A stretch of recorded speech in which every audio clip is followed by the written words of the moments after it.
ডুববো, গাড়ি ডুবে না, গাড়ি নৌকার মতন ভাসতেছে। এখানে কথা যে লক্ষ লেখা গেলাস পুলি টক্কা দিবে। ওমান থেকে ফেরা এক স্বজনকে আনতে গিয়ে প্রাণ হারালেন একই পরিবারের 7 জন। নোয়াখালীর বেগমগঞ্জে ঘটে গেছে এমনই এক হৃদয় বিদারক দুর্ঘটনা। বুধবার ভোররাতে ঘটা এই মর্মান্তিক ঘটনায় কান্নায় ভেঙে পড়েছে পুরো এলাকা। আনন্দের অপেক্ষা এক নিমিষেই পরিণত হয়ে গেছে শোকে। নিয়তির এমন নির্মম পরিহাস ভাষায় প্রকাশের নয়।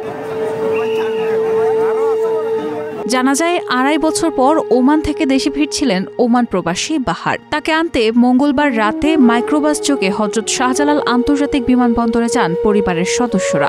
সেখান থেকে ফেরার পথে ভোর 5:40 দিকে বেগমগঞ্জের আলাইয়াপুর ইউনিয়নের আবুল খায়ের চেয়ারম্যান বাড়ির কাছে দুর্ঘটনার শিকার হন তারা। নিয়ন্ত্রণ হারিয়ে যানটি রাস্তার পাশে খালে ফেলে দেন চালক। এতে বাহারের পরিবারের 7 সদস্য প্রাণ হারান। এই তালিকায় রয়েছে 3 শিশুও। আর এতেই আনন্দের যাত্রা শোকে পরিণত হয়। নিহতরা হলেন বাহারের মা মুর্শিদা বেগম, তার স্ত্রী কবিতা, মেয়ে মিম আক্তার, ভাবি লাবনী আক্তার, নানি ফরজুন্নেসা, ভাতিজি রেশমি আক্তার এবং লামিয়া। বাহার সহ আহত হয় তার বাবা, শ্বশুর, শ্যালক, ভাবি ও চালক।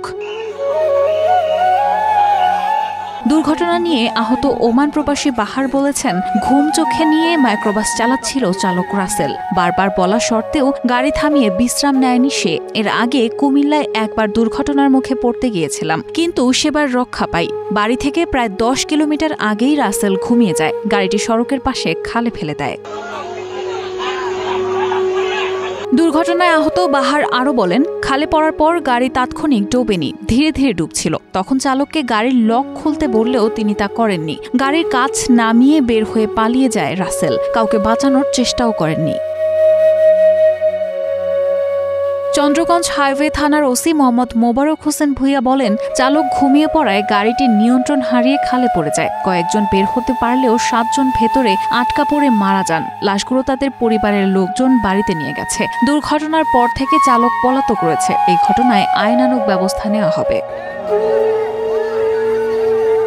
সর্বশেষ পরিস্থিতি সম্পর্কে জানা গেছে, পরিবারের নারী ও শিশুসহ 7 লাশ দাফন করা সম্পন্ন হয়েছে এবং এই ঘটনায় আরও 4 জন গুরুতর আহতের চিকিৎসা চলমান রয়েছে। রায়হানা মুন, প্রবাস খবর।